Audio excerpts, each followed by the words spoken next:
Parte na ng pagiging mabuting kaibigan ang tulungan ng best friend mo sa mga oras na kinailangan kanya. Sila na kasi ang mga taong itinuturing nating pangalawang pamilya kahit na hindi natin sila kadugo.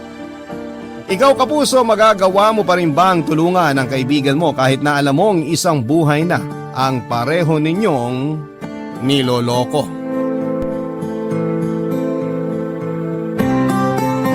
Dear Papa Dudut, magandang araw po sa inyo. Ismael na lamang po ang itawag nyo sa akin. 27 anyos at nagtatrabaho bilang bagger sa isang supermarket dito sa Quezon City. Galing po ako sa isang malaking pamilya. 7 kaming magkakapatid at ako ang pangatlong anak ng tatay kong tricycle driver at nanay ko na kasalukuyan namang walang trabaho. Hindi po nabiyayaan ng marangyang buhay ang pamilya namin. Ipinanganak akong mahirap at hanggang ngayon ay matanda na ako ay ganun pa rin ang buhay namin.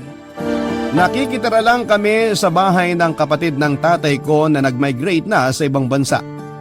Bagamat kamag-anak ay buwan-buwan pa rin kaming nagbabayad ng renta sa kanila. Hindi pa kasama dito ang binabayaran namin sa kuryente at tubig. Sa kabila ng kahirapan ay may mga pagkakataon pa rin namang nakakaranas din ako ng mga bagay na minsan ay mga mayayaman lang ang may afford. Dahil ito sa kaibigan at kababata kong si Ken. Bata pa lamang kami matalik mo ng kaibigan si Ken, Papa Dudut. Kumpara sa amin ay mayaman ang pamilya nila. Uniko iho siya, sima ng tatay samantalang may sarili namang restaurant ng pamilya nila na pinamamahalaan ng kanyang nanay. Sa kabila ng magkasalungat na estado namin sa buhay ay mabilis kami noong naging magkaibigan ni Ismael. Magkatabi lang kasi ang bahay namin, Papa Dudut.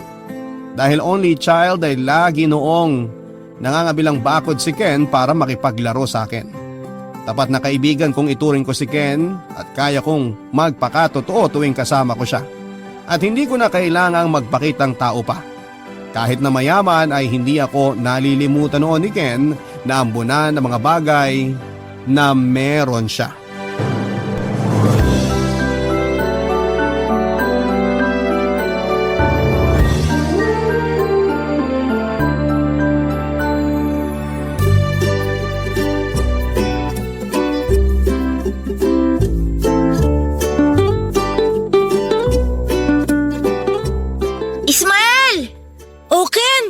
Tagal mo naman eh. Kanina pa kaya kita hinihintay.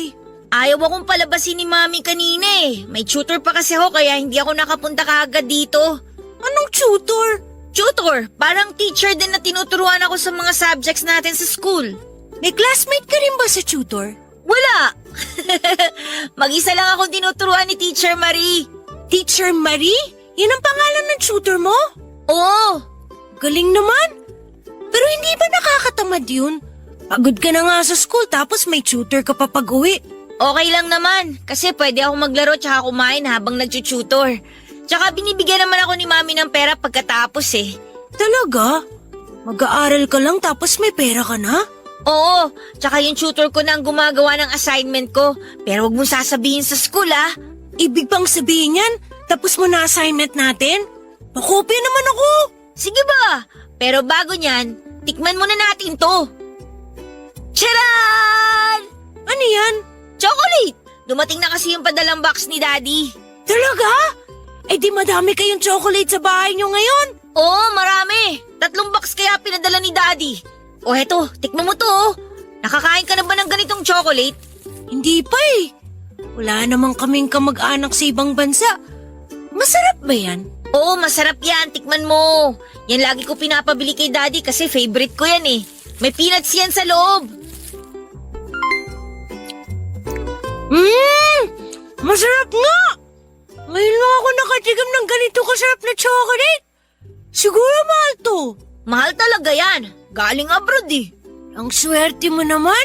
Araw-araw ka makakakain ng chocolate. Hindi lang chocolate padala ni Daddy. Madami rin binili si Daddy na laruan.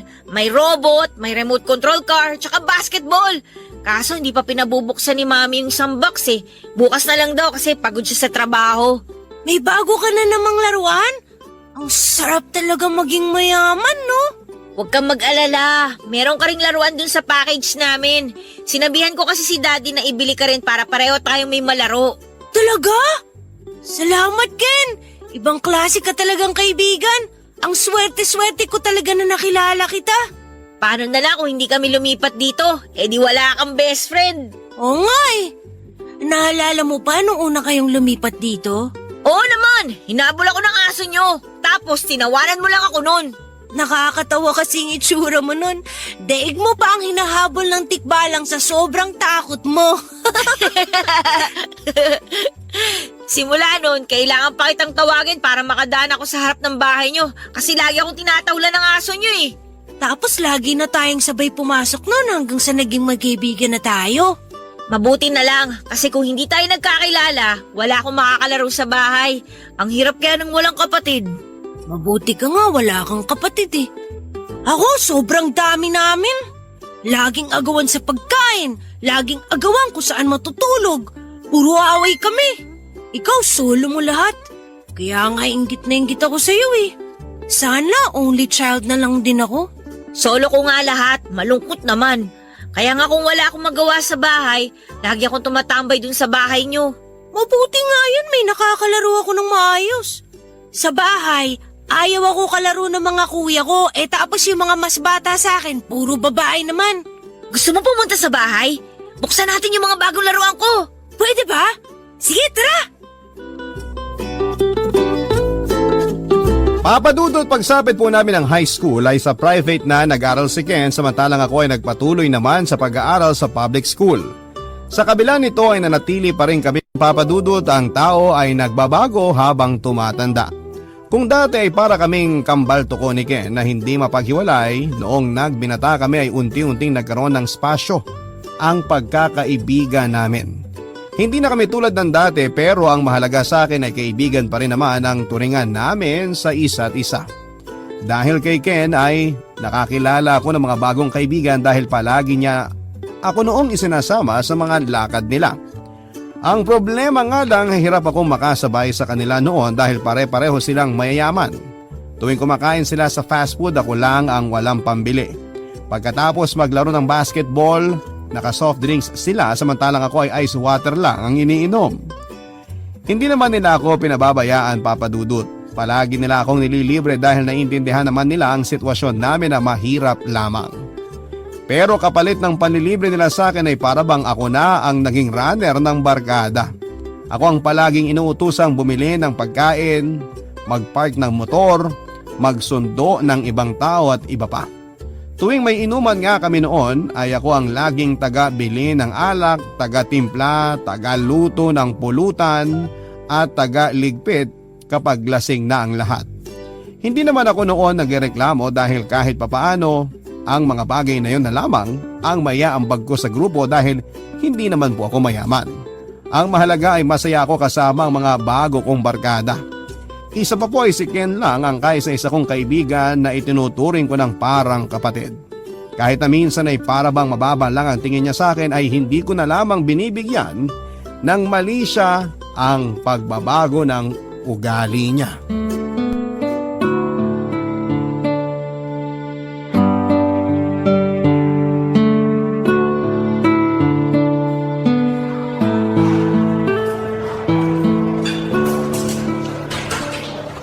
Sarap talaga kumain pagkatapos uminom, no? Oh, anong ginagawa mo? Di ka kakain? Di ka pa ba sawa dyan sa chicken at french fries? Lagi ka na lang kumakain ng fast food. Kailangan mong kumain pagkatapos uminom para di ka magka-hangover kinabukasan. Pero bilib din ako sa'yo ha.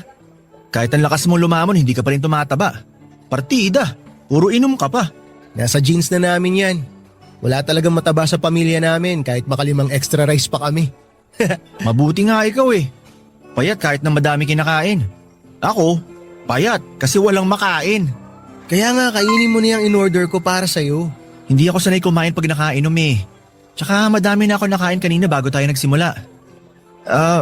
Maiba tayo. Mabuti naman pinayagan ka ng girlfriend mo na mag-inom. Nitong mga nakaraang araw, halos gabi-gabi tayo umiinom ah. Okay na ba sa kanya na lumalabas ka tuwing gabi? Hindi. Kaya nga hindi ako nagpaalam kasi hindi naman niya ako papayagan eh. Ibig mong sabihin, Wala siyang alam na nasa labas ka ngayon at galing sa inuman? Oo, wala. Hindi ko pa siya nire-replyan hanggang ngayon. Nakapatay yung data ko para hindi niya ako matawagan. Ibang klase ka rin ha? Mas mahal mo talaga ang alak kaysa sa girlfriend mo. At least ang alak, hindi marunong magalit. Yung girlfriend ko, lahat na lang bawal. Kapag may ginawa ako, away agad. Daig pa niya asawa kung pagbawalan niya ako eh. Bakit? Sino ba siya? Girlfriend lang naman siya. Ikaw naman. Iniisip ko lang naman ng tao. Kasi baka kung ano nang nangyari sa'yo. Overprotective na ang tawag dun. Sa sobrang pagka-overprotective niya, OA na siya. Nakakasakal na. Ganun talaga kung mahal ka ng tao. Hindi rin. Kapag mahal ka ng isang tao, hahayaan ka niya na mag-enjoy. Hindi yung pagbabawalan ka para maging miserable ang buhay mo. Ang gusto yata niya mangyari, magkulong ako sa bahay. Ano ako, preso? Ano ba kasing nagustuhan mo doon at hanggang ngayon, di mo pa siya maiwan-iwan? Wala naman talaga ako nagustuhan dun eh. Nagandahan lang ako sa kanya kaya ako siya niligawan. Kaso sobrang obsessive pala niya. Lahat ng galaw ko kailangan alam niya. Kulang na lang maglagay ako ng CCTV sa ulo ko para mapanood niya lahat ng ginagawa ko. Di hiwalayan mo na siya kung ayaw mo na sa kanya. Hihiwalayan ko na talaga siya. Inaantay ko lang nasagutin ako nung kausap ko ngayon sa Facebook. Ha? May kausap ka ng iba? Oo, 3 weeks na rin kami nag-uusap. Kapag ito sinagot ako, hihiwalayan ko na talaga yung girlfriend ko. Idol, ikaw na talaga. Paturo naman paano maging isang Ken. Nasa diskarte lang yan. Dakilang playboy ka talaga. Biruin mo, hindi pa kayo naghihiwalay ng girlfriend mo, may nakaredy ng papalit? Parang magpapalit lang ng gulong ng motor ah. Ganun lang dapat. Habang bata pa tayo, enjoyin lang natin ang buhay. Hanggat malakas pa tayo, tikim lang ng tikim. Sus! Ikaw lang makakagawa niyan kasi may itsura ka. Ako, hanggang sa panaginip ko na lang mangyayari na magkaka-girlfriend ako. Yaan mo, irereto kita minsan sa mga kakilala ko. Wag na. Magsasayang ka lang ng oras. Wala namang babaeng magkakamali magkagusto sa akin eh. Ayusin mo kasi yung sarili mo paminsan-minsan. Di ka kasi marunong dumigay. Anong hindi marunong? Lalapit pa nga lang ako. Lumalayo na yung mga chicks eh. Ay nga pala, ikaw na muna mag-uwi ng motor ko. Ha? Bakit ako mag-uwi? Sabihin mo sa girlfriend ko, ikaw na muna mag-aatid at sundo sa kanya. Sabihin mo na lang na hindi ako pinayagan ni mami mag-drive kasi grounded ako. Bakit naman? Ayoko muna makita yung girlfriend ko. Siguradong mainit na naman ulo nun sa akin kasi di ko binabasa mga message niya. Hayaan ko munang lumamig ulo niya bago ko sa hiwalayan. Hihiwalayin mo na talaga siya? Kawawa naman yung tao. Kasalanan din naman niya eh. Nakaka-turn off kaya yung mga ganong klaseng tao. Yung controlling, hindi ako puppet na kailangan niyang kontrolin. Pastahe dyan. O sige, ako na muna maghahatid sundo sa kanya. Basta ba habang nasa akin motor mo, pwede ko rin gamitin kahit saan ha? Ikaw bahala. Ayos! Papadudod hanggang sa magtapos kami sa college ni Ken ay gano'n na ang naging setup naming dalawa. Ako ang laging tagasalo kapag sawa na siya sa girlfriend niya. Laging ako ang inuutusang makipagkita, makipag-usap at minsan ay magbalik ng mga gamit lalo na kapag malapit na niyang hiwalayan ang mga nobya niya. Papadudot, alam kong hindi maganda ang ginagawa ni Ken na parang ginagawang disposable ang mga kababaihan. Pero wala naman ako sa lugar para magsalita dahil malaki ang utang na loob ko kay Ken at sa pamilya niya. Simula pagkabata ay napakalaki na ng naitulong nila Ken sa pamilya namin. Palagi sila nagpapadala ng pagkain sa bahay tuwing may sobra sila. Monthly din silang nagbibigay ng bigas para may pangkain kami. Tuwing nangangailangan ng pera si nanay ay palagi siyang lumalapit sa mami ni Ken para humiram ng pera. Malaki ang pasasalamat ko kay Ken. Kaya kahit utos-utusan niya ako ay okay lang sa akin dahil kailanman ay hindi ako pinabayaan ng kaibigan ko. Isa pa ay masyado ng personal kapag nakialam pa ako sa buhay niya, Papadudot. Baka masabihan pa akong pakialamero kaya pinipili ko na lamang ang manahimik. Baka ito pa ang maging dahilan ng pagtatapos ng pagkakaibigan namin kapag pinagsabihan ko siya sa mga maling ginagawa niya. Ayoko rin namang maging bida-bida dahil katulad nga ng sinabi ko, Papadudot, ay wala ako sa lugar para magmarunong. Pero Papadudot, masusubok ang pagkakaibigan naming dalawa ni Ken nang isang babae ang dumating sa buhay naming dalawa, Papadudot. Barangay Love Stories. Barangay Love Stories. Papadudot, hindi naman talaga may kakailang gwapo si Ken. Matangkad siya, makinis ang balat, maporma at talaga namang alagang mayaman. Kaya hindi na ako nagtataka kung bakit sa edad na 22 years old lang ay hindi na mabilang sa daliri ang mga naging girlfriend niya. Sa katunayan ay nagkaroon nga siya ng girlfriend na modelo. Isang karanasang karaniwang pinapangarap lang ng mga kalalakihan, pero noong nagsawa siya sa babae ay agad din niya itong hiniwalayan. Kabaligtaran naman ako ni Ken, Papa Dudut. Kung si Ken ay tila ba nasa kanya na ang lahat, sa akin po ay ni isang magandang katangian ay walang napunta. Tuwing nagtatabi kami ay para kaming kapit-gatas. Maganda naman kasi ang lahi nila Ken. Nagmana sa lolo nitong half Chinese. Ako naman bukod sa walang panggastos para maging presentable, ay palagi rin akong babad noon sa initan. Kaya tostado na ang balat ko sa araw. Dati po kasi akong nagpapasada ng tricycle kapag hindi kayang bumiyahe ng tatay ko. Hindi naman po sa dinadown ko ang sarili ko, Papa Dudut, sadyang wala lang talaga akong kakayahan at kayamanan para alagaan ang panlabas na anyo ko. Kaya sa huli tinanggap ko na lamang na pagdating sa papogian ay wala silang maaasahan sa akin. Parang ang milagro na lamang kung may magkakagusto man sa aking babae. Dahil dito ay sapat na sa akin na maging taga-suporta na lamang ni Ken sa kanyang malawak na love life.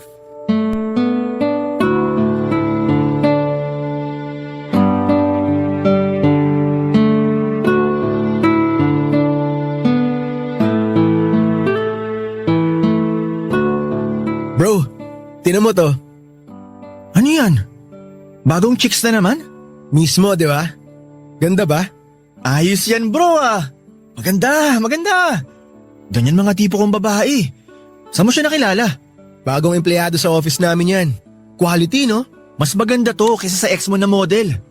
Huwag mong sabihing pinupormahan mo yan ha. Ako pa. Alam mo naman, nalapitin ako ng magaganda.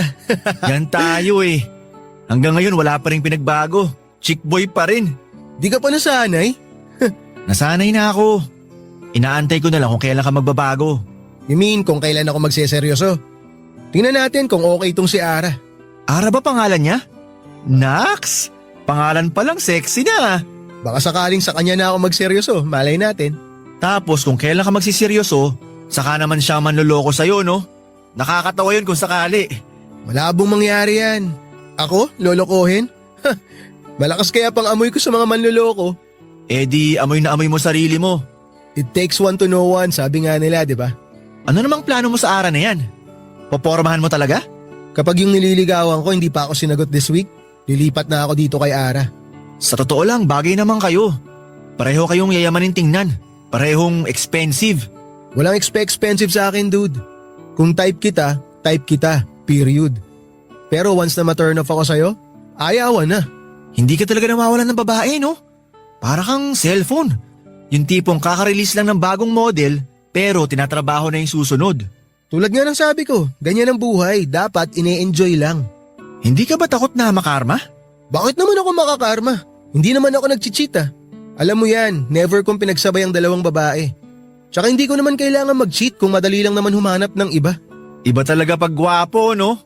Gwapo na, mayaman pa. Siguro hanggang pagtanda mo, hindi ka pa rin maubusan ng babae. Hindi ko naman plano maging ganito hanggang pagtanda ko eh. Siyempre darating din yung araw na kailangan ko na magseryoso sa buhay. Ikasal, bumuo ng pamilya at magkaroon ng anak. Darating din tayo dyan pero hindi pa ngayon. Ikaw ba? Kailan mo naman plano magka-girlfriend? Never pa kitang nakitang nagka-chick simula nung natuli ka. Wala eh. Malas tayo sa pag-ibig eh. Malas o baka naman may girlfriend ka na ayaw mo lang ipakilala sa akin? Bakit ko naman gagawin yun? Kung ako nagka-jowa, ipapangalandakan ko yan sa buong mundo. Kaso, wala talaga nagkakagusto sa akin eh. Lahat naman tayo may nakalaang tao para sa atin eh. Magantay ka lang. Panigurado darating din yung babaeng tatanggapin ka ng buo. Nakakainggit ka nga eh. Hawak mo love life mo. Daig mo pa yung multiple choice na lagi may options. Ganon talaga siguro kapag pinagpala. Sana maranasan ko rin yan balang araw. Mangarap ka lang boy. Wala namang bayad yun eh. Pero huwag ka nang gumaya sa akin. Once na may babaeng magkagusto sa'yo, piliin mo na agad.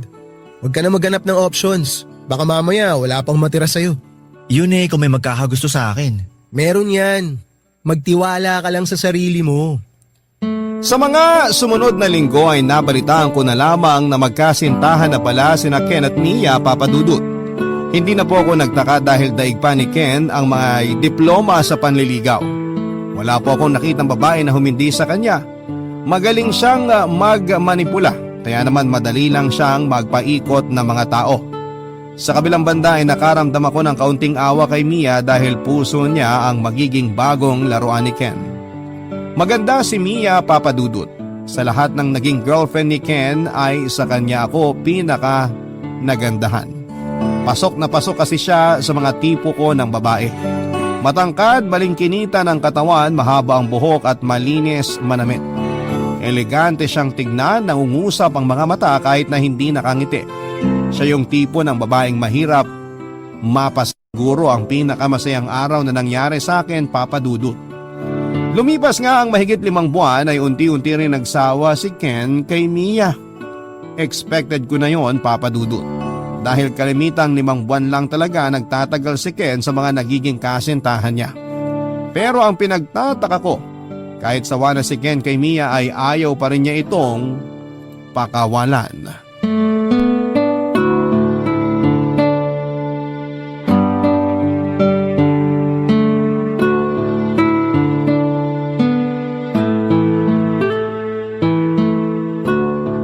Pass na muna ako. Magdadrive pa ako mamaya. Ikaw na muna syumat, Ken. Takti naman to. Oh, anong problema? Chill ka lang. Mahal-mahal lang cellphone mo tapos ibabato mo lang. Nakakasira ng mood yang si Ara eh. Bakit? Anong meron kay Ara? Nag-away ba kayo? Lagi na lang ganito eh. Nakakasawa, buwisit. Ano na namang pinagawayan nyo? Ano pa nga ba? Dating problema. Pare-pareho lang naman yung mga babaeng yan eh. Gusto lagi may update. Gusto maagang umuwi. Gusto wag masyadong uminom. Hindi lang nakapag-reply agad, aawayin ka na. Gusto ka lang siguro niyang kumustahin. Ano pang silbi na pinayagan niya ako lumabas kung kada oras kailangan ko mag-update? Kulang na lang pati bilang ng shot ko sabihin ko pa sa kanya eh. Intindihin mo na lang. Wala akong oras para umintindi sa mga ganyang bagay. Siya yung dapat umintindi sa akin. Ginusto niya ako eh. Dapat panindigan niya. Alam mo sa totoo lang, nagtataka na talaga ako eh. Bakit ba kasi ang mga babaeng yan gustong gusto nilang baguhin yung mga boyfriend nila? Ano bang meron? Di ko masasagot yan. Di naman ako babae eh. Oh, bad trip talaga oh. Oh, ayan. Tinatawagan ka na ata. Hayaan mo siya. Gusto mo ako na lang sumagot sa tawag ni Ara? Ha? Bakit mo naman sasagutin? Ikaw ba boyfriend niya? Wala akong masamang intensyon. Nakakaawa lang kasi. Isipin mo na lang, baka hindi yan makatulog sa pag-aalala sa'yo. Lalo na nag-aaway pa naman kayo. Kailan ka pa naging concerned sa love life ko? Para hindi ka na naaabala. Kapag kinausap ko siya at na-explain ko ng maayos kung anong meron, baka tantanan ka na niya. Eh di, wala nang problema. Mukhang magandang idea yan ah. May naisip na ako. Ganito na lang. Oh, kunin mo tong phone ko. Ikaw na muna humawak niyan. Bakit? Pumapayag ka na nakausapin ko siya? Oo, pumapayag na ako. Kakausapin mo siya. Pero hindi sa tawag. Kakausapin mo siya sa chat. Sa chat? Oo. Magpapanggap ka na ako ikaw. Ang dating, ako yung kausap niya. Ikaw na muna mag-entertain sa kanya. Pero wag na wag mong sasabihin na ikaw ang kausap niya, Ismael ah. Hindi ba parang niloloko lang natin siya? Wag mo na isipin yun. Ang mahalaga hindi niya na ako kukulitin. Ikaw na muna proxy ko. Sagutin mo yung mga tanong niya, ikaw mag-update sa kanya habang nandito tayo. Bula-bulahin mo lang, sabihan mo ng kung ano-ano. Ikaw na bahala. Eh, paano kung mabuking tayo? Hindi tayo mabubuking unless ilaglag mo ako. Hindi mo naman gagawin yun, di ba? Siyempre hindi. Sa tagal na natin magkaibigan, kailan ba kita nilaglag? Yan, mabuti yan. Dapat alam mo kung kanino loyalty mo. Sige na, kausapin mo na siya. Sigurado ka ha? Paano kung may mapag-usapan kami tapos bigla niyang itanong sa'yo sa personal? Walang huli to, babasahin ko rin naman yung mga chat nyo pagkatapos eh. Kaya huwag kang magtatangkang magsabi ng kung ano-ano kay Ara. Malalaman ko rin lahat yun. Isipin mo kung paano ako magsalita. Kung paano ako sumagot. Huwag bobo ang reply ah. Tsaka ayusin mo spelling mo. Bawas pogi points kung hindi marunong mag-type ng maayos ang lalaki. Dapat pogi typings parati ah. Sige, Ako na bahala. Kaya ko na to. Oh, problem solved. O sige na, shot na uli tayo. Papadudod simula ng gabing yon tuwing wala sa mood si Ken at kapag tinatamad siyang kausapin ng girlfriend niya, ay ako na lagi ang inuutusan nitong kumausap kay Mia. Halos isang buwan din itong tumagal at sa katunayan nga ay pinagkatiwala na mismo sa akin ni Ken ang password ng mga social media accounts niya para lamang makapag-reply kaagad ako kay Mia tuwing humihingi ito ng update o tuwing nangungumusta siya sa nobyo niya. Nung una ay hindi talaga ako pabor sa ginagawa namin ni Ken dahil alam kong pareho namin niloloko si Mia ng mga panahon na yon. Pero kalaunan ay na-enjoy ko na rin ang ginagawa ko. Masaya po kasing kausap si Mia at para kaming nagkwekwentuhan na hindi ko inakalang ikakarelate namin dalawa kahit na magkalayo ang agwat ng estado namin sa buhay. Paminsan-minsan ay nag-open din siya sa akin ng mga problema niya at lagi akong to the rescue na nagbibigay ng advice sa kanya. Nang mga panahong yon ay hindi na ako nagpapanggap bilang si Ken. Ang mga lumalabas na sa mga chat ko noon ay nanggagaling na mismo sa puso ko.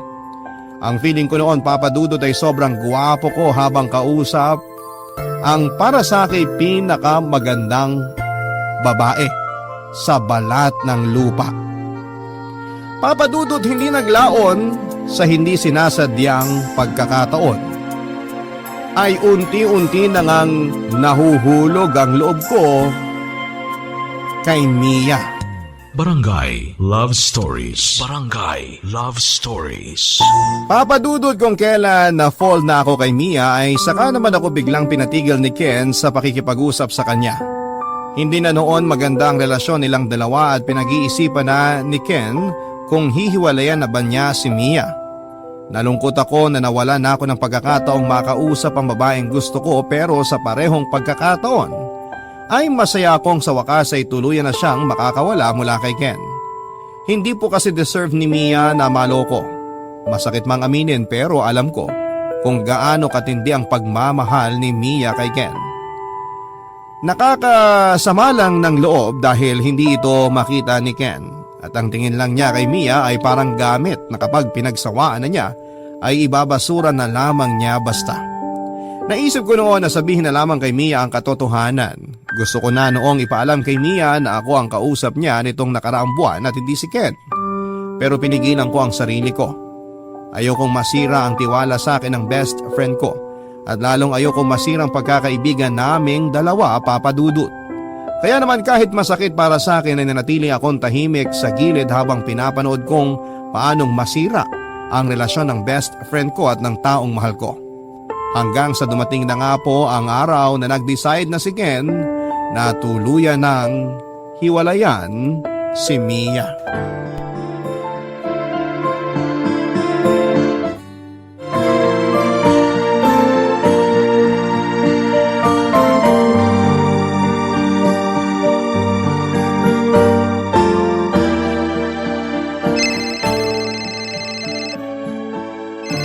Panglimang beses na yung tawag ni Ara. Wala ka ba talagang planong sagutin yan? Huwag mo na lang pansinin, hayaan mo na lang siyang tumawag ng tumawag hanggang sa magsawa siya. Hulaan ko. Nag-away na naman kayo, no? Hindi kami nag-aaway. Hindi ko lang talaga siya pinapansin. Bakit naman? Para siyang bata eh. Daming gusto sa buhay. Kung makapag-demand, akala mo asawa ko na. Girlfriend ko lang naman siya. Binata pa ako pero daig ko na yung may asawa. Bawat galaw kailangan may pahintulot niya. Ayoko nang ganun. Hindi ko pa nakikita sarili ko sa ganung sitwasyon.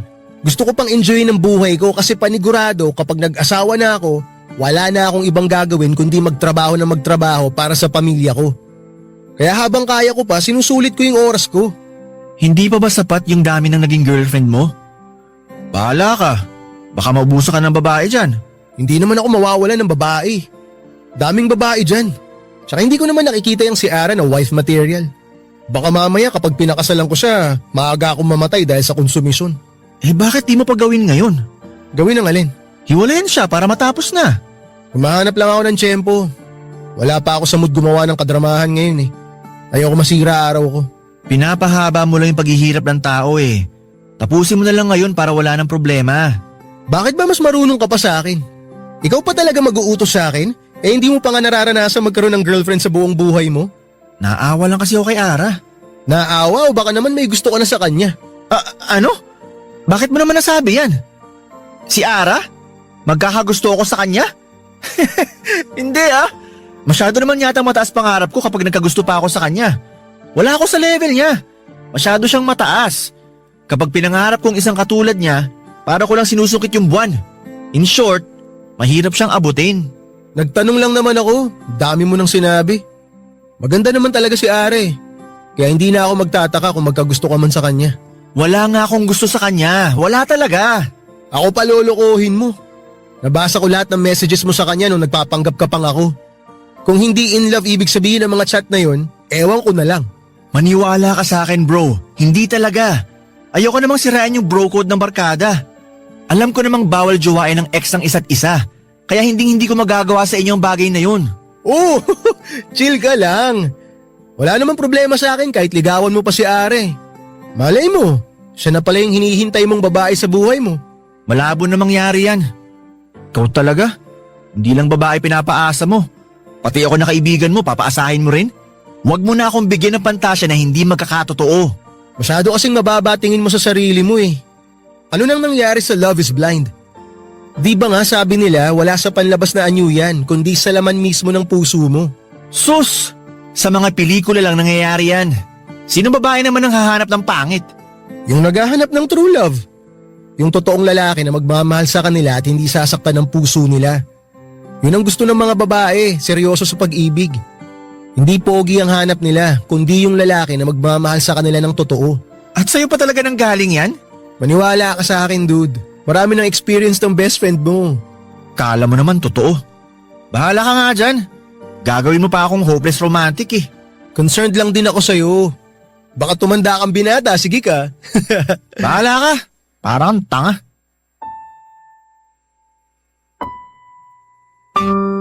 Papa Dudut, medyo nakaramdam ako ng inis kay Ken ng mga panahong yon. Naiinis ako sa kanya dahil pinaglaruan lang niya ang feelings ni Mia. Para bang habang tumatagal ay lalong lumalaki ang ulo ni Ken at masyado nang mataas ang tingin nito sa sarili niya dahil lamang marami ng babae ang nakolekta niya. Ang masaklap sa kabila ng pagiging playboy niya ay marami pa rin babaeng nagkakandara pa sa kanya. Pagkalipas ng ilang linggo ay tuluyan na ngang naghiwalay sina Ken at Mia. Alam ko kung gaano nasaktan si Mia sa nangyaring hiwalayan dahil saksi ako kung gaano niya kamahal ang kaibigan ko. Sa mga usapan pa lang namin ay makikita na kung gaano kalaki ang ibinigay na pagmamahal ni Mia kay Ken. Sa katunayan nga ay planado na nito ang future nilang dalawa ni Ken. Yun nga lang ay wala pala sa future ang utak ni Ken kundi nasa kasalukuyan pa lamang. Gusto ko mang i-comfort noon si Mia ay lagi naman akong inuunahan ng takot at kaba. Ayoko kasing magmukhang naghahabol sa kalat ng ibang tao. Isa pa ay gusto kong patunayan kay Ken na wala akong gusto kay Mia kahit na ang totoo ay nahulog na ang loob ko sa kanya. Sinikap kong lumayo sa problema nilang dalawa, Papa Dudut, pero nang minsang mapadaan ako sa lugar nila Mia ay naglakas loob akong kumustahin siya. Kinapalan ko na rin ang mukha ko, Papa Dudut, at nagtapat ako sa kanya ng totoo kong nararamdaman.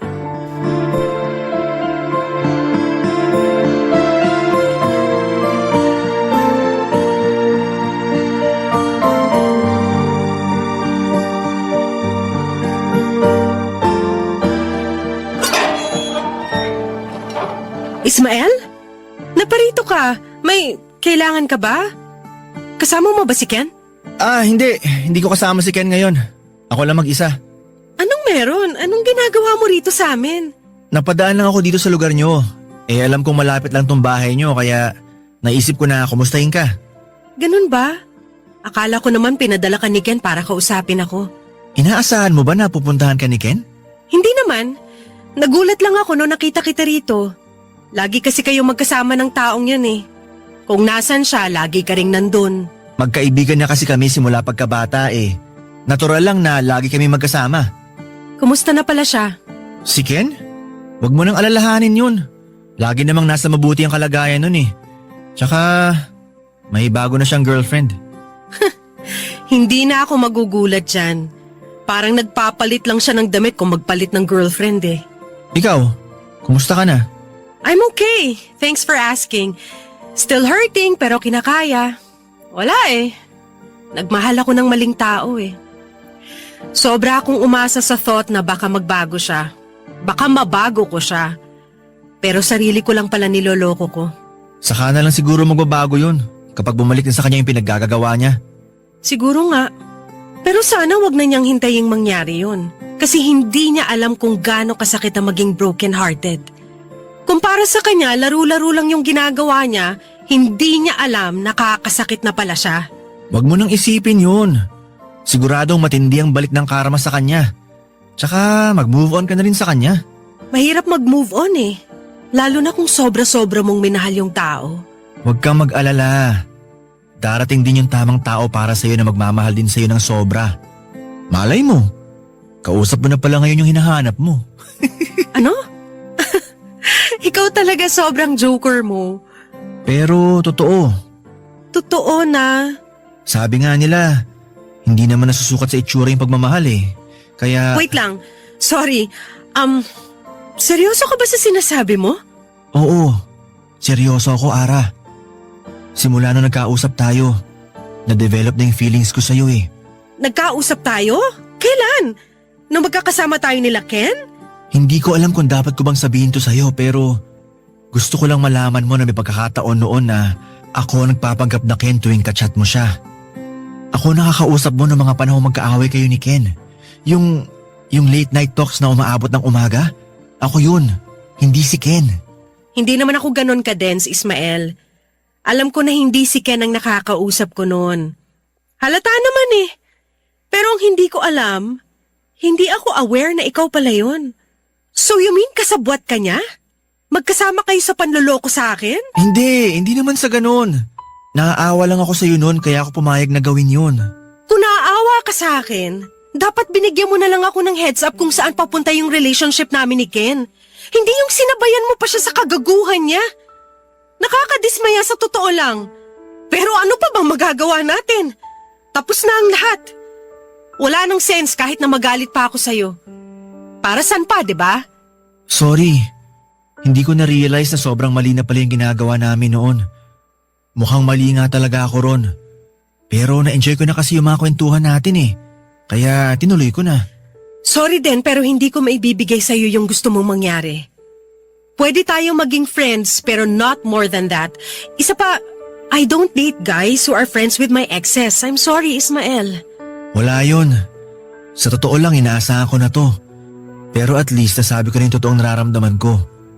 Hindi nga lang maganda yung kinalabasan pero ayos na yun. Mabait ka namang tao eh.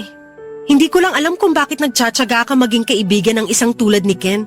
Hindi mo deserve na maging sidekick lang ng taong hindi marunong rumespeto sa feelings ng iba. Hindi ko naman pinakikialaman yung friendship nyo ha. Alam kong malalim ng pinagsamahan yung dalawa pero hindi mo ba naisip na baka he's keeping you close para lang ma-validate yung pagiging narcissist niya? Sorry hindi ko naman kayo pinag-aaway pero something to think about. Hindi naman siguro ganun si Ken. May tinatago rin naman bait yun kahit papano. Oh well, good luck na lang sa inyong dalawa. Kung wala ka nang tatanungin, medyo busy kasi ako ngayon eh. Baka may lakad ka pa. Pwede ka nang mauna. Sige, mauna na ako. Pasensya na sa abala.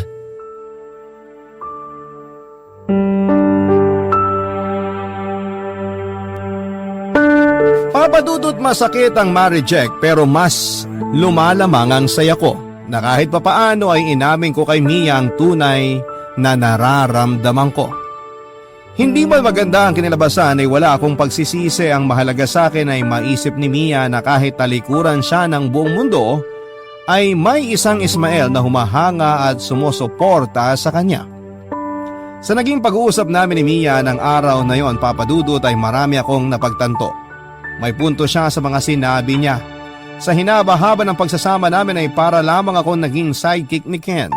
Ako ang karaniwang tumatapos sa mga sinisimulan niya.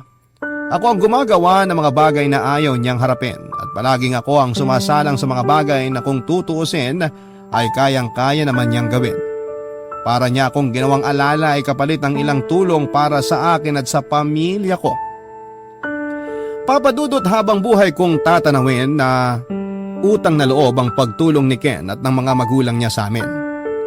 Pero sa pagkakataong pong yun ay unti-unti na akong dumistansya sa kaibigan ko at napag-isip-isip ko na hindi ko na kayang suportahan ang mga ginagawa niya kaya mas mabuting lumayo na lamang ako sa kanya. Hindi nga po naglaon papadudod sa mga sumunod na taon ay tuluyan nang naghiwalay ang landas namin ni Ken. Ni hindi man lang siya nagtaka kung bakit bigla na lamang ako nawala sa buhay niya. Ni hindi niya ako kinumusta sa haba ng panahong hindi kami nagkita. Siguro nga ay wala nga talaga siyang paki sa akin. Pinatunayan lamang niya na totoo ang mga sinabi ni Mia noong araw na yon. And speaking of Mia, ay meron na po siyang boyfriend sa ngayon. Matagal-tagal na rin sila at ang chismis ay malapit yata silang ikasal. Ako naman hanggang sa ngayon ay single pa rin pero hindi pa rin po ako nawawala ng pag-asa na sa tamang panahon ay darating din ang taong para sa akin. Hanggang dito na lamang po ang kwento ko, Papa Dudut, at maraming salamat. Pusin ang pag-aaral ko noon sa kolehiyo kasi alam ko naman na palagi akong may pera. At nang huminto ako sa pag-aaral ay nag-focus ako sa pagiging drummer sa isang banda dahil passion ko talaga ang music. At sa isang music festival na tinutugtugan namin ay doon ko naman nakilala ang babae na nagpatotoo sa akin ng mga salitang love at first sight, Papa Dudut.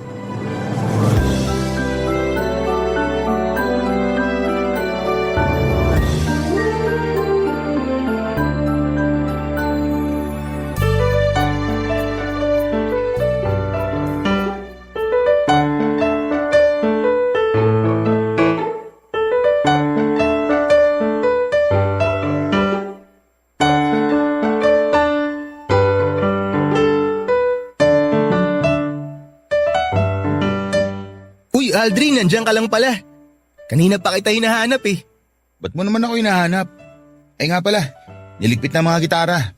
Kapag nakuha ko na yung talent fee natin, pwede na tayong sumibat. Wala ka na bang panggas? Gusto mong yosi? Hindi yung mga yan ang dahilan kung bakit kita hinahanap. Ha? Ano pala? Bro. Nakita ko kasi na kinakausap mo kanina yung host nitong music festival eh. Ah, si Aika? Aika ba yung pangalan niya? Yung chinita na tisay tapos medyo hindi katangkaran? Oo, siya nga. Madalas na kasi siyang host ng mga music festival. Kaya kilala ko na rin siya. Ang ganda naman ng pangalan niya. Bagay na bagay sa ganda ng mukha niya. Itong tropa ko, mukhang tinamaan ka kay Aika ah. Ang ganda kasi talaga, bro. May boyfriend na ba yun? Ang alam ko, wala. Ihikan kasi yun sa grabe kong rumakit. Kaya walang oras mag-love life. Sakto pala eh. Anong sakto? Di ba may girlfriend ka? Wala na. Mag-iisang buwan na akong single. Talaga ba? Parang nung isang linggo lang, nakita ko may kadate kang babae ah. Wala na rin yun. Nakadate ko lang naman ng isang beses yun pero wala ring dating eh. Ang bilis mo naman magsawa. Hindi man lang umabot sa second date. Ganun talaga. Kesa magsayang pa kami ng mga laway at oras namin sa isa't isa. Aldrin, favor naman oh. Pakilala mo naman ako kay Aika. Mukhang tinamaan talaga ako eh. Palagi ka naman tinatamaan basta nakakita ka ng tisay. Iba talagang tama ako ngayon bro. Mukhang magtitino na ako this time. Sus! Ilang beses ko na rin narinig sa'yo yan. Iba nga talaga ngayon, Pexman.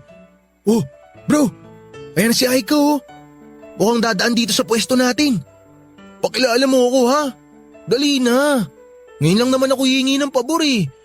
Libre kita ng yosi mamaya. Pati na rin ang alak hanggang malunod ka. Sige na. Basta ipakilala mo lang ako sa kanya, please. Sige na. Kaya relax ka lang. Papalapit na siya dito eh. Hi Aika. Hi Aldrin! Ang ganda ng tugtog nyo kanina. Talaga? Nagustuhan mo? Oo, ang tas kaya ng energy ng mga tao nung kayo na yung tumutugtog sa may stage. Ang galing nyo nga eh. Hindi naman masyado. Sakto lang. Aray! Oh, bakit? Wala. Biglang sumakit tong tagiliran ko. Parang biglang may sumiko. Oo nga pala. Tropa ko sa drummer ng banda namin, si Chris. Chris, si Aika. Hi Aika. Nice to meet you. Ang ganda mo pala talaga sa malapitan. Ang bilis mo namang mambola, Chris. Pero nice to meet you din. Kailangan ko na rin palang umalis kasi mag-aayos pa ako ng mga gamit ko. Okay, sige. Bye, Aika. Babay din sa inyo.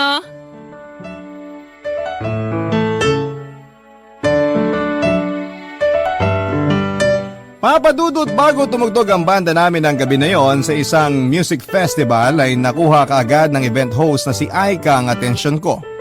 Sobrang ganda niya kasi ng mga oras na yon. Hindi makapal ang makeup niya, nakalugay lang ang mahabang buhok niya at ang sexy rin ng suot niyang dress na bumagay sa katawan niya.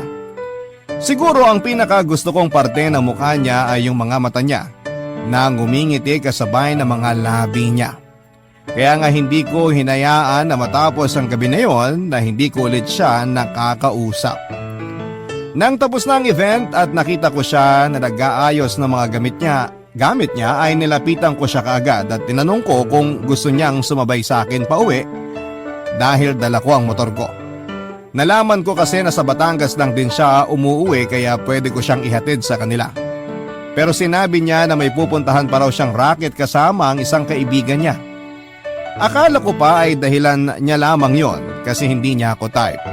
Pero bago kasi siya umalis sa harap ko ay sinabi niya na i-add ko raw siya sa Facebook at doon kami mag-usap muli. Binigay niya sa akin ang buong pangalan niya at iniwanan ako ng napakatamis ng ngiti. Bago ako sumakay ng motor ko para umuwi ay yun nga ang ginawa ko, Papa Dudut. Hinanap ko ang pangalan niya sa Facebook at in-add ko kaagad. At nang makauwi ako sa bahay, aaminin ko na kinilig ako nang makita kong inaccept na ni Aika ang friend request ko. Doon nga kami patuloy na nag-usap mula sa chat, tawagan at video call. Hanggang sa yayain ko na siya na mag-date kami, Papa Dudut.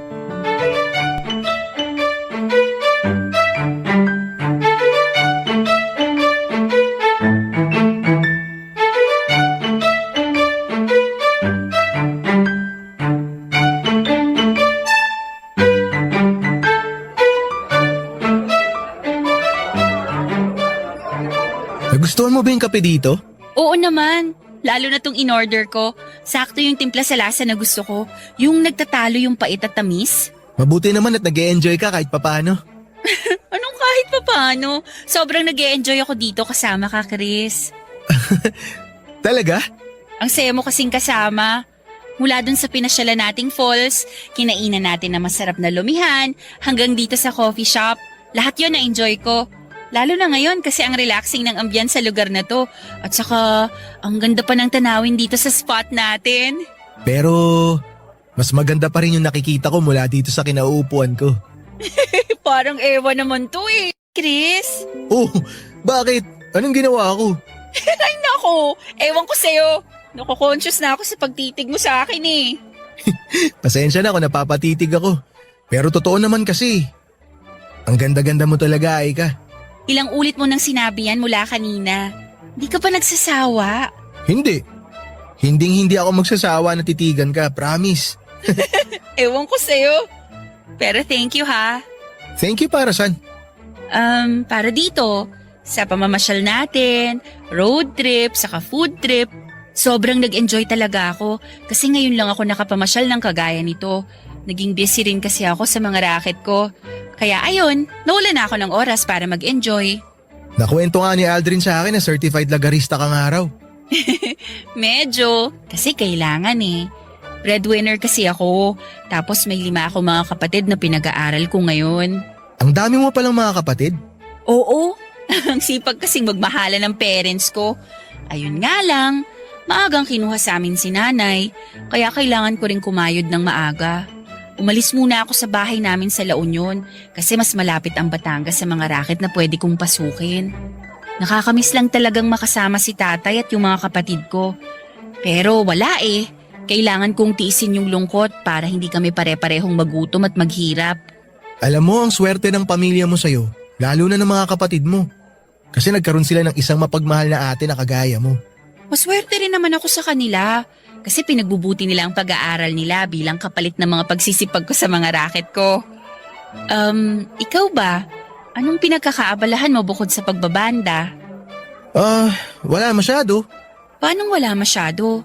Bukod sa pagro-road trip at food trip, wala na ako ibang trip na gawin sa buhay. Ibig sabihin, wala kang ibang trabaho o responsibilidad sa buhay? Wala. Kasi sapat naman yung monthly allowance na pinapadala sa akin ni Mami. Minsan nga sobra pa eh. Ang sarap naman ng ganong sitwasyon. Sana lahat kasing swerte mo sa buhay. Kasi ako, parang sinalo ko yata 90% ng problema sa mundong to.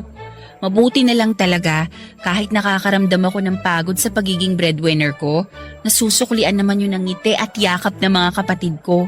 Basta makita ko lang sila na masaya, masaya na rin ako. Masaya ako kahit minsan nakakapagod ang magkaroon ng ganitong klaseng buhay. Papadudot na ikwento naman na sa akin ng katropa kong si Aldrin na lagarista nga daw si Aika. Pinapaso ang iba't ibang racket para lamang kumita ng pera. Kilala niya na kasi ito dahil mas matagal nang nagbabanda sa akin si Aldrin. Madalas daw talaga si Aika ang kinukuha na host sa mga event at small time na music festival na tinutugtugan niya.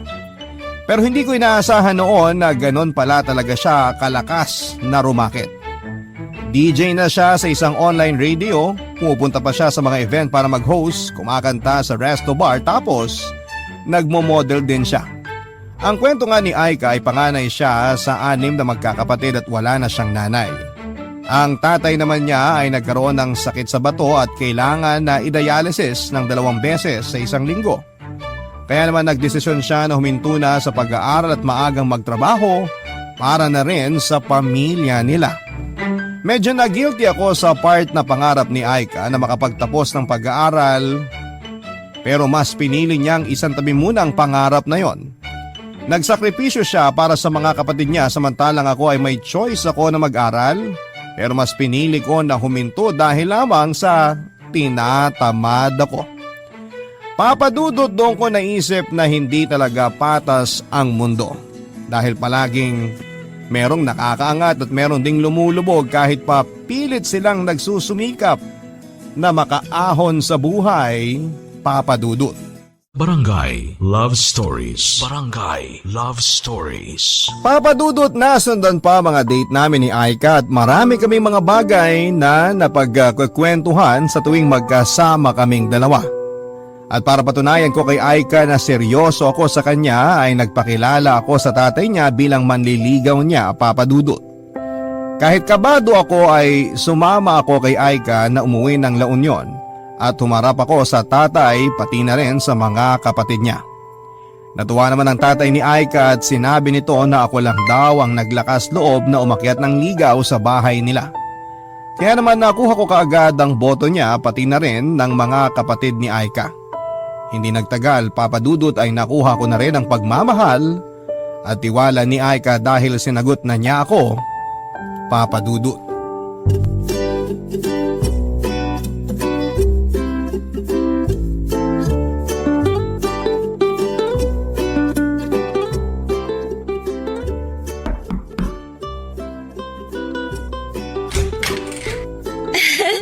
Ikaw pala yan, Chris. Kala ko naman poging jowa ko nang kumakatok dito sa pinto ng apartment namin ni Aika. Poging jowa pala ng beshi ko. Hello, Nika. Hello din sa'yo, Chris. Halika, pasok ka. Salamat. Upo ka muna dyan sa sofa. Okay, sige. Thank you. Nagme-makeup lang si Aika pero palabas na rin yun ng kwarto. May gusto ka bang inumin o kainin habang naghihintay sa kanya? Wala naman. Busog pa ako. Huwag ka na mag-abala. Salamat, Nika. Tikman. Baka may gusto kang tikman habang wala pa dito yung beshi ko. Aha? Alam mo na, bagong putahe. Kasi naman, nakakasawa din yung paulit-ulit mo ng kinakain, di ba? Hindi naman ako mabilis magsawa, lalo na kapag paborito ko yung putahe. Pero alam mo minsan, kailangan mo rin tumikim ng dessert para maiba lang. Sige ka, ikaw rin. Baka maaga ka maumay sa beshi ko. Hoy, Nika! Ano yung naririnig ko na pinaghaharot mo na naman yung boyfriend ko? Oy, hindi ah! Masyado ka namang malisyosa.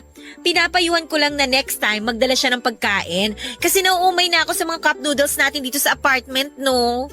Kahit parang iba yung narinig ko bago ako lumabas ng kwarto? Oo nga, ano ka ba? Yun talaga yung sinabi ko. Tsaka hindi ko kaya type yung boyfriend mo. O siya, sige na, babalikan ko lang yung nilalaban ko. Ingat ka sa racket mo, Beshi ha. Tsaka i-text mo ako, okay? Oo, magti-text agad ako sa'yo. Okay, very good. Iwan ko muna kayo dyan ha.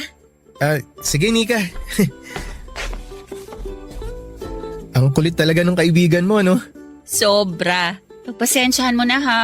Ganun lang talaga magsalita yun. Ayos lang, nasasanay na rin naman ako. Ayos lang ba yung makeup ko ngayon saka yung pagkakapusod ko sa buhok ko? Oo naman, ang ganda mo nga eh. Talaga? Oo, maganda ka talaga. Tsaka kahit naman anong ayos ng buhok mo, kahit wala ka pang makeup, maganda ka pa rin sa paningin ko, baby. Naku ha, binubola mo na naman ako. Hindi pambobola yun, maniwala ka. Alam mo naman na ikaw ang pinakamagandang babae sa paningin ko eh. Baby, saan nga pala racket mo ngayon? Doon lang sa isang hotel na malapit dito, na-invite ako para kumanta sa isang private party. Maliit lang ang bayad pero okay na rin kesa walang racket. Pwede ba ako manood? Ha? Hindi eh. Kasi private party yun. Kaya hindi pwedeng pumasok yung mga walang invitation. Sayang naman. Kasi gusto rin kitang mapanood na kumanta eh. Next time na lang, promise. Kapag hindi private party yung racket ko. Tara na baby. Baka malate pa ako sa racket ko eh. Papadudod, kapag ang mga racket ni Aika ay mag-host ng mga private party ay napapansin ko na madalas mas makapal ang makeup niya at mas revealing ang suot niyang damit. Medyo malaki pa naman ang dibdib niya kaya mas lalo yung nagmumukhang revealing. Kaya may mga oras na nagdadala talaga ako ng extra jacket para may maipasuot ako sa kanya lalo na kapag hinahatid o sundo ko na siya sa racket niya. Mabuti na lang talaga, Papadudot, kahit papaano ay may motor ako kaya nagagawa ko siyang sunduin at ihatid. Kasi baka mabasto si Aika kapag bumabiyahe siya pauwi ng ganon ang suot niya tapos wala pa siyang ibang kasama. Alam ko naman, Papadudot, na ginagawa yon ni Aika para makuha ang atensyon ng ibang prospect client sa mga party na pinupuntahan niya. Na hindi lang husay sa pag-host sa event o pagkanta ang meron siya. Kung hindi pati na rin ang magandang mukha niya at sexy na katawan. Hindi rin naman palagi na revealing ang mga suot niyang damit o makapal ang makeup niya. Depende yon sa mga racket na pupuntahan niya. Alam naman din niya ang limitations niya sa ginagawa niya. Hindi siya yung tipo na madikit sa mga tao lalo na sa mga lalaki. Alam niya kung papaano dumistansya kapag iba na ang gustong i-offer ng mga taong nakapaligid sa kanya at may tiwala ko sa kanya na kahit papaano na kaya niyang protektahan ang sarili niya, Papadudot.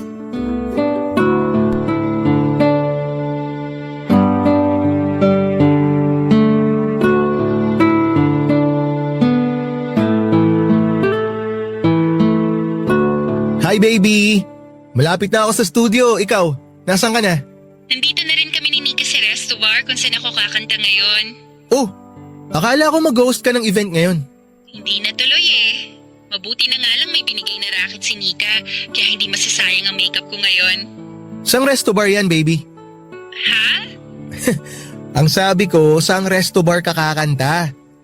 Para sunduin na kita pagkatapos ng gig ng banda namin. Naku, hindi na. Out of the way kasi sa'yo yung racket ko ngayon eh. Okay lang sa akin, wala akong ibang lakad ngayon. Hindi ka abala. Ayokong makaabala sa'yo at sa banda nyo, baby. Kaya huwag mo na akong alalahanin. Saka kasama ko naman si Nika ngayon. May kasabay akong umuwi mamaya. Sigurado ka ba na ayaw mo akong pumunta dyan? Oo, kasi kapag sinundo mo ko, maiinis naman si Nika kasi mawawalan siya ng kasabay na umuwi. Sabagay, may point ka. Basta mag-iingat ka ah. I love you. I love you too, baby. Bye!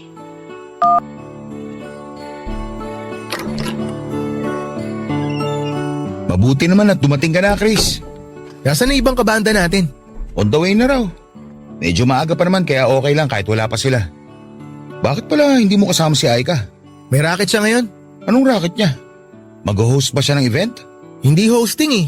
Kakanta raw siya sa isang resto bar. Saang resto bar daw yun? Hindi ko nga alam eh. Hindi niya na sinabi. Sayang naman. Kasi kung magtatagal siya doon, pwede sana tayong dumiretso doon pagkatapos ng gig natin. Yun nga rin yung sabi ko sa kanya. Pero ang sabi naman ni Aika, kasama niya raw si Nika kaya hindi ko na kailangan sumunod dun. Si Nika yung maingay na babaeng kasama niya sa apartment, di ba? Yung pinakilala niya nang minsan dumalaw tayo doon sa kanila. Oo, siya nga yun. Alam mo, sa totoo lang, hindi ko gusto yung dating ng babae na yun. Oh, bakit naman? Kasi masyado siyang maingay? Ganun lang talaga yung si Nika pero mabait naman yun. Mukha naman talaga siya mabait. Kaya lang kasi, may naririnig ako tungkol sa kanya. Ha? Ano naman yun? Ang sabi kasi nung isang kabanda natin, nag-escort service daw yung si Nika.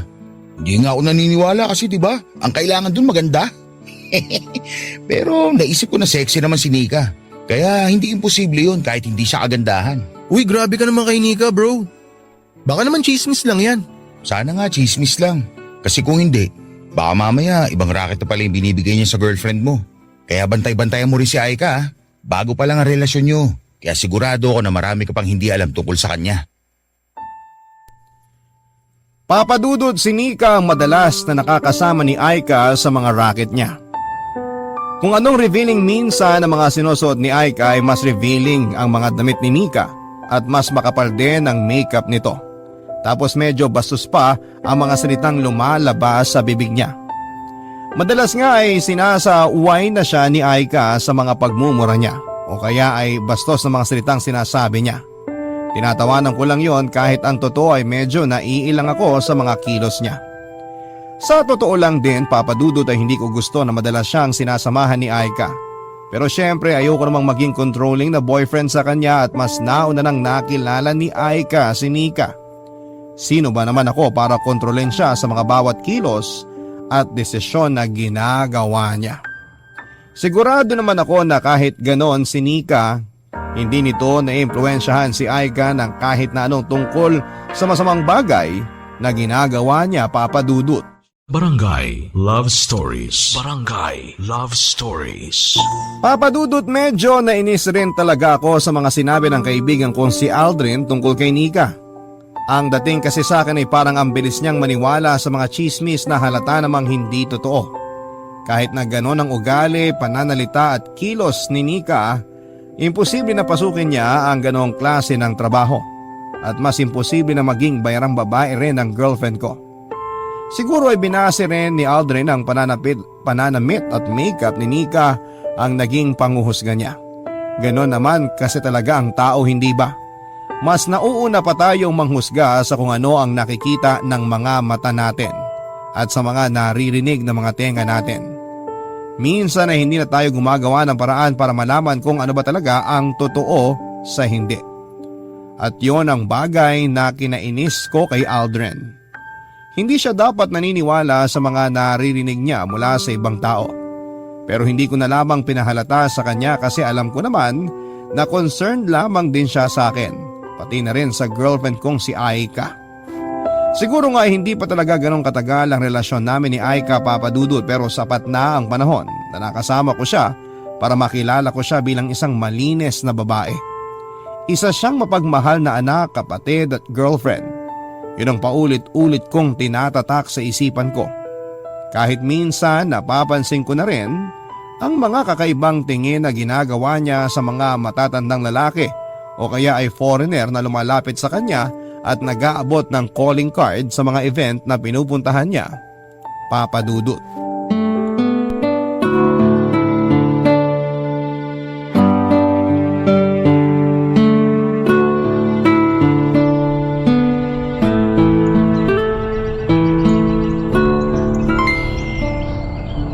Baby, upo muna tayo sa may banda doon.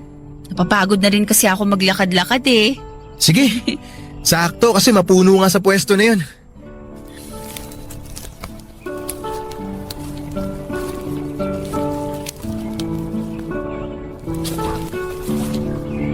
Oh, dito ko mo po, baby. Ay, sa wakas, nakaupo rin. Medyo sumakit yung mga paa ko dun sa paglakad-lakad natin ah. Mabuti na lang may malapit na pwesto dito na pwedeng upuan. Tsaka hindi rin gaano mainit ang panahon ngayon kaya masarap talagang mamasyal at magpahinga pagkatapos ng mahabang lakaran. Buti nga dito mo naisip sa Plaza Mabini mag-celebrate ng monthsary natin ngayon eh. Palagi na rin kasi tayong kumakain sa mga restaurant kapag special day natin. Kaya ito yung pumasok sa isip ko na gawin natin ngayong araw na to. Tipid na, enjoy pa. Agree ako dyan sa sinabi mo, baby. Teka, ubusin ko lang tong banana ko yung nahawa ko. Natunaw na rin kasi yung asukal sa sobrang tagal ko kumain. Tutulungan na nga sana kitang ubusin yan eh. Alam mo naman kasi kung gaano ako kabagal kumain. Baby, may question pala ako. Ano yan? Gaano na kayo katagal na magkaibigan ni Nika? Wait lang, baby ah. Lunukin ko lang tong saging na nasa bibig ko bago ko sagutin yan. So ayun na nga, magkaklase kami nung high school sa La Union. Doon talaga nag-start yung friendship namin. Nang makagraduate kami, pumunta na siya dito sa Batangas para magtrabaho. Kaya nang malaman niya na kailangan ko ng trabaho, tinulungan niya ako kaagad. Matagal-tagal na rin pala talaga kayong magkaibigan, no? Oo, close kasi talaga kami nung high school. Buti nga naisipan ko siyang i-message para tulungan ako na makapagtrabaho. Kasi kung hindi dahil sa kanya, hindi ako magkakaroon ng iba't ibang racket. Pero lahat naman ng trabaho niya malinis, di ba? Ha? Anong ibig mong sabihin? Wala siyang maling ginagawa. Kumbaga, marangal naman yung mga trabaho na pinapasok niya. Tsaka mga trabaho na binibigay niya sa'yo, di ba? Oo naman, syempre. Ano ba kasing nasa isip mo, Chris? Wala naman akong iniisip na masama. May narinig lang kasi ako na uso raw kasi ngayon yung mga racket na hindi magandang pasukin. Natakot lang ako na baka mamaya iba na pala yung binibigay ni Nika sa'yo na trabaho. Medyo nag-alangan lang ako kasi baka hindi na disenteng trabaho yung pinapapuntahan niya sa'yo eh. Mabait na tao si Nika. Matagal ko na siyang kaibigan. Kaya sana, huwag mo siyang pag-isipan ng ganyan. Alam ko naman na mabait siya. Iba pa rin kasi yung nag-iingat ka. Chris, kung ano man yung iniisip mong negative tungkol kay Nika, hindi siya ganon, okay? Hindi porke maingay, taklesa at minsan bastos ang bibig niya, iisipin niyo na kaagad na pakawala siyang babae.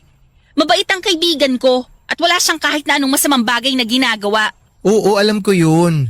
Naniniwala naman ako sa'yo. Huwag ka na magalit, baby. Ang hirap kasi sa inyo, masyado kayong judgmental. Ay, tara na nga, umuwi na tayo. Napagod na rin kasi ako. Oh, baby, wait lang! Aika, hintayin mo ako! Papadudod, alam ko na sumama din ang loob ni Aika sa mga sinabi ko, pero gusto ko lang maging open sa kanya tungkol sa bagay na nasa isip ko. Ganun pa man ay hindi ko hinayaan na matapos ang araw na yon na hindi kami nagkakaayos. Kaya dinala ko siya sa isang malapit na beach bago kami umuwi para lamang ma-relax ang isipan niya at makapag-usap kami ng maayos. At kagaya nga ng inaasahan ay naging okay na rin ang lahat sa pagitan naming dalawa. Nang muli ako mag-sorry sa kanya na sinamahan ko pa ng pagbibigay ng masarap na buko juice. Papadudot, aaminin ko na may mga pagkakataon na hindi ko na rin maiwasan na pag-isipan na may ginagawang hindi maganda ang girlfriend ko. Pumasok na noon sa isipan ko kung paano kung tama nga ang mga naririnig ko tungkol sa kaibigan niya o sa kanya. Paano kung hindi lahat ng racket niya ay malinis, hindi kagaya ng sinabi niya sa akin? Paano kung nagsisinungaling lamang siya? May mga racket kasi siya na inaabot siya ng madaling araw o kaya ay umaga na siyang nakakauwi. Kagaya na lamang nang tawagan ko siya minsan para yayain na makipag-date. Gabi na rin yon at gusto ko sana na mag-road trip kaming dalawa pero ang sabi niya, rumaraket daw siya ng event hosting para sa isang private company. Nag-offer ako na sunduin siya pero tumanggi siya dahil baka raw matagalan pa siya bago makauwi, papadudot. Umaga na nang i-text niya ako na nasa bahay na siya para magpahinga. Kapag mga ganong oras ang racket niya ay sobrang bibihira siyang magpasundo o magpahatid sa akin, papadudot. Para bang ayaw niya na makita ko kung sino ang mga kasama niya. Hindi rin kasi siya nagpo-post sa social media niya ng tungkol sa racket na yon. Alam ko na hindi naman lahat ay kailangang i-post. Pero kilala ko kasi si Aika na mahilig mag-promote ng mga niraracket niya kagaya ng pag-host ng event, modeling, pagdi-DJ sa radio online at kung ano-ano pa. Pero kapag rumaracket siya na madaling araw sa mga private party na sinasabi niya ay hindi niya yon na pinapaalam sa mga kaibigan niya o followers sa social media. Pero hindi naman siya palaging ganon. May mga oras pa rin na nagpapasundo siya sa akin kapag gusto niya na dumiretso kami ng pamamasyal pagkatapos ng racket niya. Kagaya na lamang nang tawagan niya ako isang gabi para magpasundo siya sa akin kinabukasan sa isang condo hotel. Doon daw kasi ang racket niya at gusto niya na mamasyal kami kinabukasan. Yun ang araw na kahit kailan ay hindi ko makakalimutan, Papa Dudut.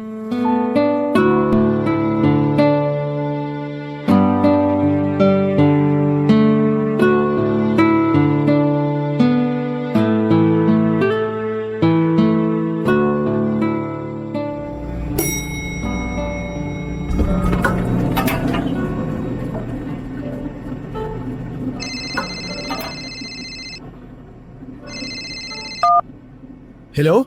Hello pare, nasan ka? Nandito ako sa condo hotel, susunduin si Aika. Anong ginagawa mo dyan? Tumawag kasi sa akin si Aika kagabi. Nagpapasundo siya sa akin dito. Nag-host daw kasi siya ng isang private party na ginanap sa isa sa mga room dito eh. Kaya lang, hindi naman siya nagre-reply mula kaninang umaga. Alam mo ba kung nasang room number siya? Sa kabuti, pinapasok ka dyan. Hindi naman mahigpit yung receptionist sa lobby kanina kaya pinakyat na ako dito.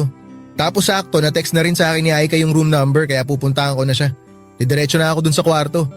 Dapat nga sa lobby lang ako maghihintay kagaya ng billing niya kaya lang hindi siya nagre-reply sa mga text ko eh. Kaya minabuti kong puntahan na siya. Baka nalasing kaya hindi ka na niya na-replyan. Uy! Ano yun? Ano nangyari sa'yo? Teka bro, parang boses ni Nika yung sumigaw na yun ah. Oh, ano nangyari dyan pare? Hindi ko alam. Narinig ko lang yung boses ni Nika na parang umiiyak. Sige bro, tawagan kita mamaya ah. Sige na. Sige. Parang doon yata nang galing yung sigaw ni Nika. Tsaka bakit parang ang dami ng tao ron? Matignan nga. Ano kayang meron? Excuse me. Makikiraan lang po. Excuse me, makikiraan sandali. Ano bang... Aika? Sabi na tanggalin niyo na yung komotel! Tanggalin niyo yung komo na nakabigti sa kanya! Ma'am, pasensya na po pero ang higpit kasi talaga ng pagkakatali nitong kumot. Gumawa ka ng paraan! Nika! Ano nangyari kay Aika?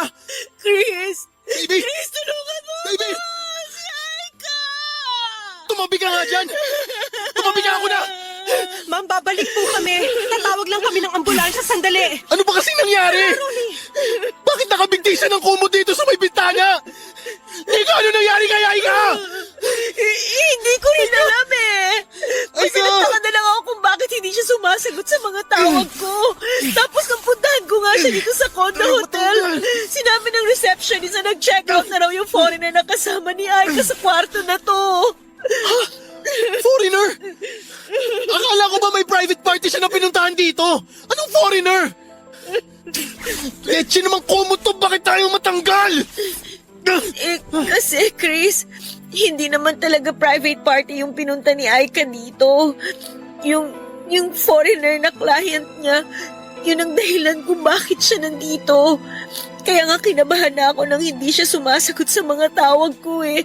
Tapos nang dumating ako dito, nag-request na ako na ipabukas yung pinto ng kwarto kung nasan si Aika. Tapos, nakita na namin siya nakabikti dito sa may bintana.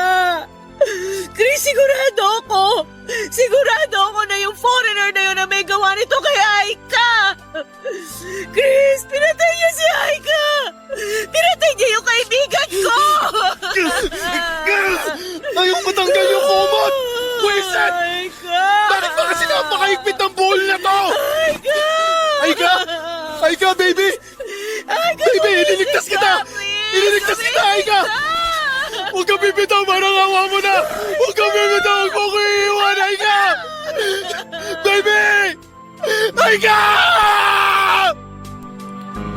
Papa Dudut, sa sobrang pagkataranta ko ay nahirapan talaga akong kalasin ang kumot na mahigpit na nakabuhol sa liig ni Aika. Nanginginig na rin kasi ang mga kamay ko habang ginagawa yon at nang sa wakas ay matanggal ko ang buhol. Sinubukan ko pa siyang i-CPR dahil alam ko rin kung paano gawin yon pero bigo na akong mailigtas ang buhay niya. Medyo nakamulat ang namumulang mga mata ni Aika na para bang naghirap talaga siya bago mawalan ng hininga. Namamaga at nangingitim ang mga labi niya at malamig na ang kanyang balat.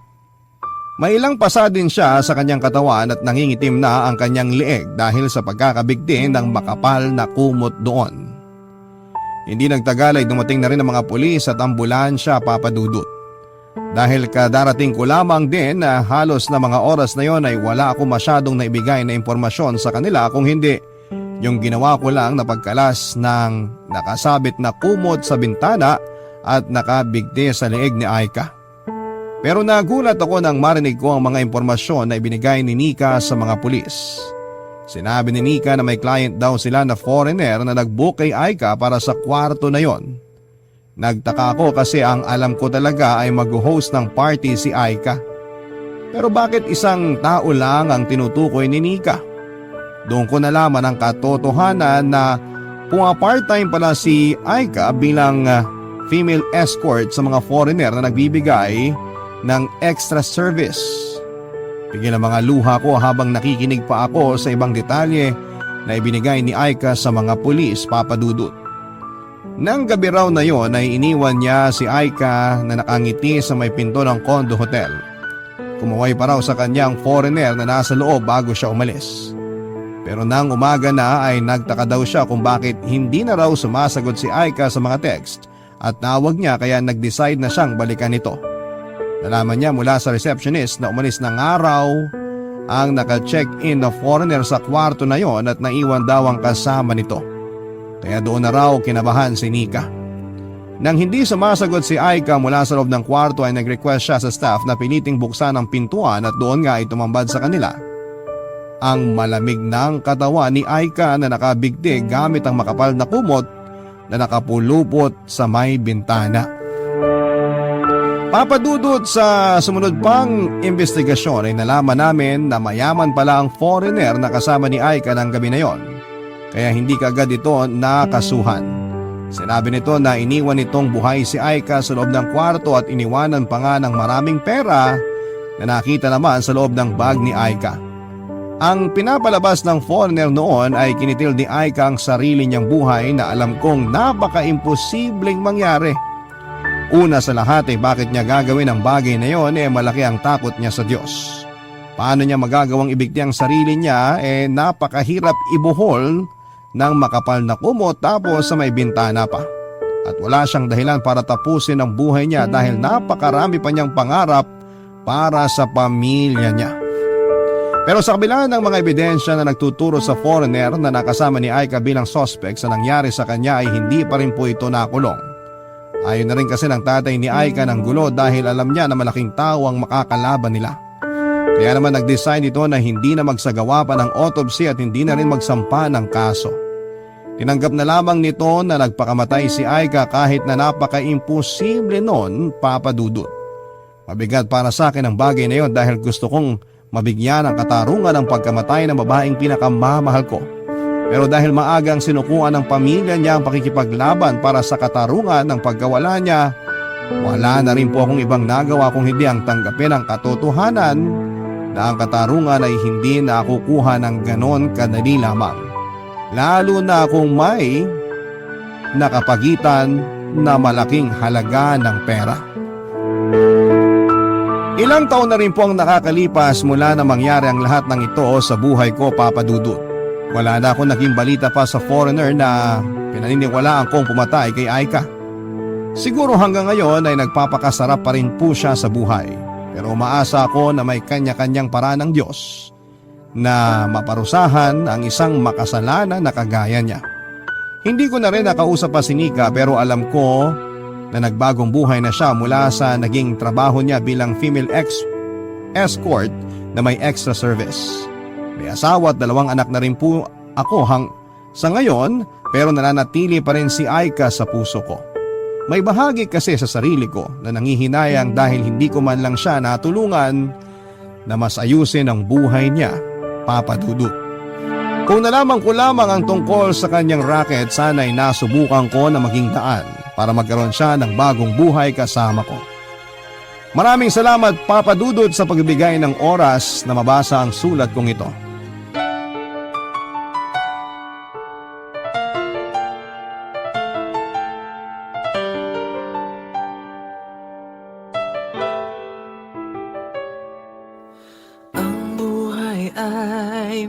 mahiwaga, laging may lungkot at saya. Sa Papa Dudut Stories, laging may karamay ka.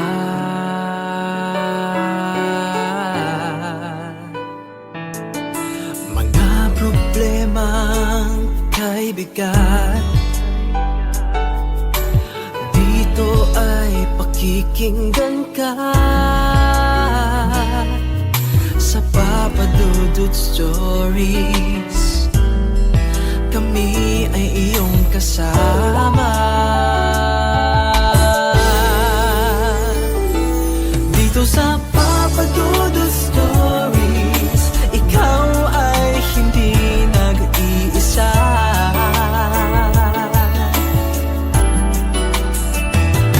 Dito sa Papa Dudut Stories, may nagmamahal sa'yo.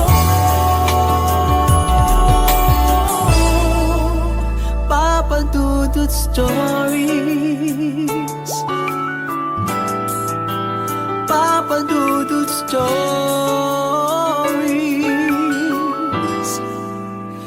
Papa Dudut Stories.